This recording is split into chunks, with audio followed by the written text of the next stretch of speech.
एक छोटा भूरे रंग का परिंदा हुआ करता था जो हर वक्त हमारे इर्द गिर्द उड़ता फिरता था। घरों की दीवारें हों या फिर छतें हों, गलियों में ये परिंदा आपको फुदकता हुआ नजर आता था और एक आम सा परिंदा था, लेकिन फिर ये अचानक गायब हो गया। आज हम बात कर रहे हैं चिड़िया की, जिसे अंग्रेजी जुबान में स्पैरो कहा जाता है। वो चिड़िया सुबह सवेरे चहचहा कर हमें जगाती थी, लेकिन शायद नोटिस करें तो आपको अब ये शायद देखने को नहीं मिलेगा। अफसोसनाक बात यह है कि पिछले 15 सालों में चिड़ियाओं की तादाद तेज़ी से कम हो रही है। चिड़िया शहरों में फैलती फूलती आपको नज़र आती थी और फलती फूलती नज़र आती थी, क्योंकि यहाँ खुराक और जो वाफर मिकदार में खुराक होती थी, दस्तयाब होती थी चिड़िया को, और चिड़िया उसे ढूंढने में माहिर थी। वो एकदम अपनी खुराक को ढूंढ लेती थी। लेकिन सवाल अब ये है कि चिड़ियाओं की तादाद घट कैसे गई?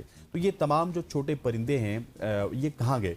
कुछ तहकीकी मंसूबों से पता चला है कि चिड़िया दूसरे परिंदों की कुछ अनवा, जैसे आमतौर पे मीना, तोते, कबूतर और चीलू से बढ़ते हुए मुकाबले का शिकार हो चुकी है, और ये परिंदे शहरों पर कब्जा कर रहे हैं और मकामी जो चिड़िए हैं उनको बाहर धकेल रहे हैं। ये परिंदे बहुत जारयाना होते हैं, एग्रेसिव होते हैं। इन्हें वसाइल के लिए मुकाबला करने की सकत ज़्यादा होती है, जिनकी वजह से चिड़ियाओं को जो ज़रूरत होती है उनकी खुराक की, वो उनको नहीं मिलती, और इसलिए वो कमज़ोर होने की वजह से उनसे मुकाबला नहीं कर पाती। तो वो क्या करती हैं, वो एक जगह से माइग्रेट करके दूसरी जगह चली जाती हैं। यही वजह है कि एक बड़ी तादाद है चिड़ियों की जो माहौलियाती बिगाड़ के बायस शहर को छोड़ रही हैं। और कभी चिड़ियों की जो चहचहाट थी वो इन शहरों की सुबहों की पहचान हुआ करती थी, मगर अब माहौलियाती आलूदगी, शोर, दर्जे हरारत में इजाफा और सब्ज़े की कमी ने इन्हें अपने ही जो घर हैं उनसे बेदखल कर